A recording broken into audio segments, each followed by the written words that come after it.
Garments শিল্পে টানা অস্থিরতা কাটিয়ে অবশেষে স্বস্তির বাতাস বইছে। গতকাল পোশাক শ্রমিকদের দাবি মেনে নেওয়ার পরে কাজে ফিরেছেন তারা। স্বাভাবিক হতে শুরু করেছে কারখানার কর্মপরিবেশ। প্রতিনিধিদের পাঠানো তথ্য চিত্রে ডেস্ক রিপোর্টে বিস্তারিত। তৈরি পোশাক শিল্প বা রেডিমেড গার্মেন্টস বর্তমানে দেশের সবচেয়ে বড় রপ্তানিমুখী শিল্প খাত।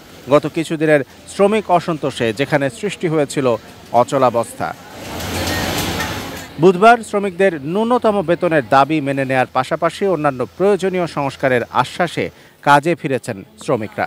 শিল্পনগরী সাভারে বাইপাইল, জামগড়া, নিশ্চিন্তপুর, নরসিংহপুর, জিরাবো ও কাঠগড়া সহ বিভিন্ন এলাকায় বন্ধ থাকা বেশিরভাগ কারখানা খুলেছে। তবে আর্থিক সংকটের কারণে আশুলিয়ার ১৯টি কারখানা এখনো বন্ধ। গার্মেন্টস বন্ধ থাকলে তো আমাকে বাংলাদেশের ক্ষতি। সরকারের কাছে আসলে যেটা দাবি করছে সেটার জন্য এরা পূরণ করে আর সব গার্মেন্টস শ্রমিকরা সব খুলে দিক। 65% পর্যন্ত বিদ্যুৎ বিল সাশ্রয় করে আপনাকে রাখে প্রশান্তিতে। ওয়ালটন ফ্যান হাওয়া বদলে দেয়। অফিস করে অফ থাকলে তো অবভিয়াসলি আমরা বেতন পাবো না, তো বেতন না পেলে আমাদের অনেক ঝামেলা হবে। এটা খুবই স্বাভাবিক বিষয়। যেহেতু এখন খুলে দিচ্ছে, এখন আমরা খুব স্বস্তিতে কাজ করতে পারছি।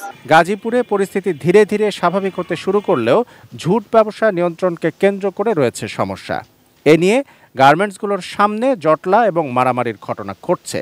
তবে কারখানাগুলোতে ফিরেছে স্বাভাবিক কর্মপরিবেশ। আইনশৃঙ্খলা পরিস্থিতি নিয়ন্ত্রণে সতর্ক প্রশাসন, বাড়ানো হয়েছে যৌথ বাহিনীর টহল।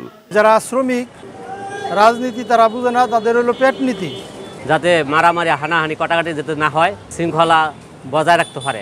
শ্রমিক অসন্তোষের কারণে নারায়ণগঞ্জে বেশ কিছুদিন পোশাক কারখানা প্রায় বন্ধই ছিল। অবশেষে খুলেছে অধিকাংশ কারখানা, স্বাভাবিক উৎপাদনে ফিরছে কারখানাগুলো।